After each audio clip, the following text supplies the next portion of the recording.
नमस्कार दोस्तों। किस्सा गोई में आज की पेशकश है पूस की रात।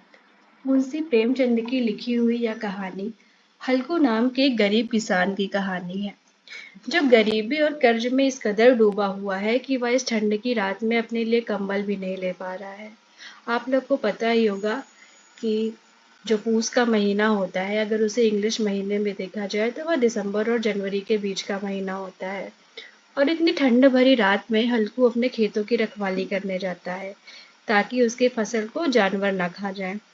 और इतनी ठंड भरी रात में उसके पास कंबल तक नहीं है कि वह कंबल ओढ़कर अपने खेतों की रखवाली कर पाए।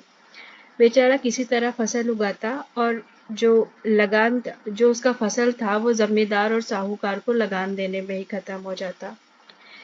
तो पर वही किसान जो अपना फसल बचाने के लिए इस ठंड की रात में बिना कंबल के पहरा देता है, वही किसान जब उसका फसल बर्बाद हो जाता है, उसका फसल जानवर खा जाते हैं, तो उसको तनिक भी दुख नहीं होता, बल्कि वह प्रसन्न होता है। तो ऐसा क्यों होता है, ये जानने के लिए हम पढ़ते हैं पूस की रात कहानी। हल्कू ने आकर स्त्री से कहा, सहना आया है, लाओ जो रुपए रखे हैं उसे दे दूं, किसी तरह गला तो छूटे।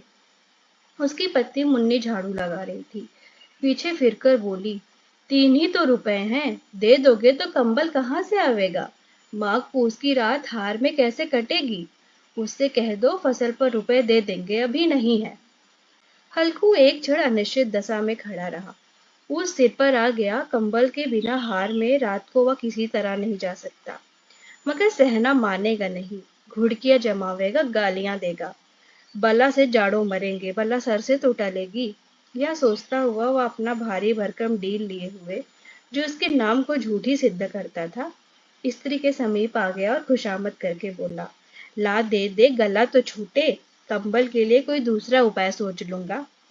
मुन्नी उसके पास से दूर हट गई और आंखें तरेरती हुई बोली, कर चुके तुम दूसरा उपाय, जरा मैं भी तो सुनूं तुम कौन सा उपाय करोगे। कोई खैरात देगा कंबल? ना जाने कितने बाकी हैं जो किसी तरह चुकने ही नहीं आती। अरे मैं तो कहती हूँ तुम खेती छोड़ क्यों नहीं देते? मरमर काम करो, उपज हो तो बाकी दे दो, चलो छुट्टी हुई। बाकी चुकाने के लिए तो हमारा जन्म हुआ है। पेट के लिए मजूरी करो, ऐसी खेती से बाज आए। मैं रुपए ना दूंगी मतलब ना दूंगी। हल्कू उदास होकर बोला, तो क्या गाली खाऊं? मुन्नी ने तड़प कर कहा, गाली क्यों देगा? क्या उसका राज है? मगर यह कहने के साथ ही उसकी तनी हुई भौहें ढीली पड़ गईं। हल्कू के उस वाक्य में जो कठोर सत्य था, मानो वह एक भीषण जंतु की भांति उसे घूर रहा था। उसने जाकर आले पर से रुपए निकाले और लाकर हल्कू के हाथ पर रख दिए। फिर बोली, मैं तो कहती हूँ तुम छोड़ दो अब की से खेती। मजूरी में सुख से एक रोटी तो खाने को मिलेगी, किसी की धौंस तो ना रहेगी। अच्छी खेती है, मजूरी करके लाओ और उसी में झोंक दो, ऊपर से यह धौंस। हल्कू ने रुपए लिए और इस तरह बाहर जाने लगा मानो अपना हृदय निकाल कर दे रहा हो। उसने मजूरी से एक एक पैसा काट कपट कर 3 रुपए कंबल के लिए जमा किए थे। वह भी आज निकले जा रहा था। एक एक पग के साथ उसका मस्तक अपनी दीनता के भार से दबा जा रहा था। पूस की अंधेरी रात, आकाश पर तारे ठिठुरते हुए मालूम होते थे। हल्कू अपने खेत के किनारे ऊख के पत्तों की एक छतरी के नीचे बांस के खटोले पर अपनी पुरानी गाढ़े की चादर ओढ़े कांप रहा था। खाट के नीचे उसका संगी कुत्ता जबरा पेट में मुंह डाले सर्दी से कूं कूं कर रहा था। दोनों में से किसी को भी नींद नहीं आती थी। हल्कू ने घुटनियों को गर्दन में चिपकाते हुए कहा, जबरा जाड़ा लगता है क्या?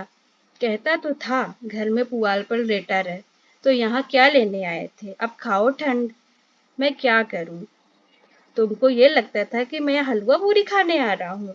दौड़े दौड़े आगे चले आए, अब रो नानी के नाम पर। जबरा ने पड़े पड़े दुम हिलाई और अपनी कूं कूं को दीर्घ बनाता हुआ एक बार जम्हाई लेकर चुप हो गया।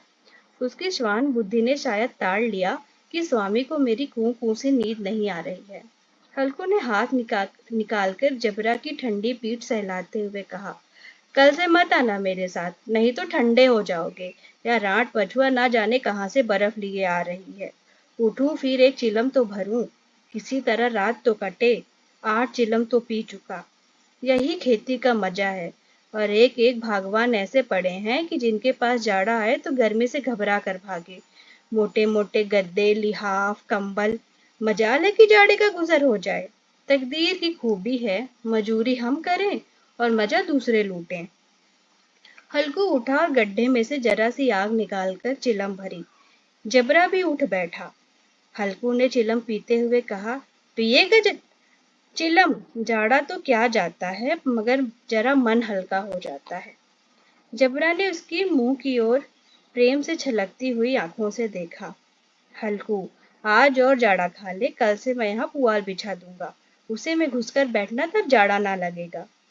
जबरा ने अगले पंजे से उसकी घुटनियों पर रख दिए और उसको मुंह के पास अपना मुंह ले गया।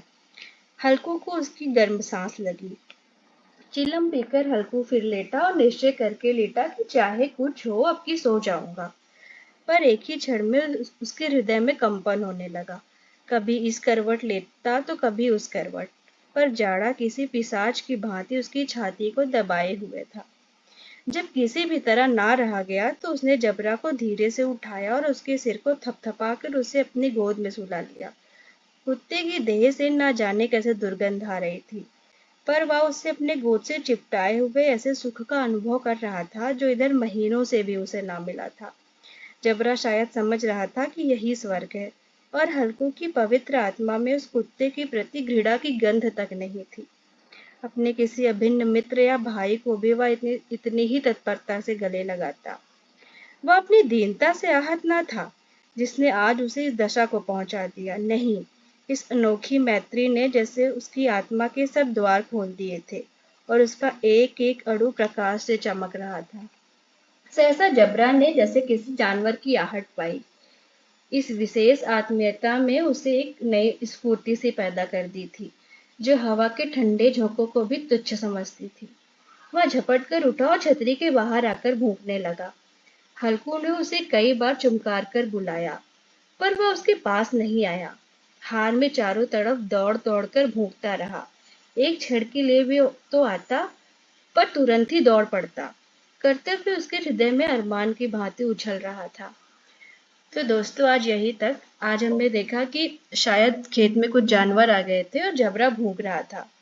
अब इसके अगले भाग में हम देखेंगे कि क्या जानवर उसकी फसल खा जाते हैं या उसकी फसल बची रहती है, वह कंबल ले पाता है कि नहीं। तो जानने के लिए देखिए पूस की रात का भाग 2। आज के लिए इतना ही। धन्यवाद।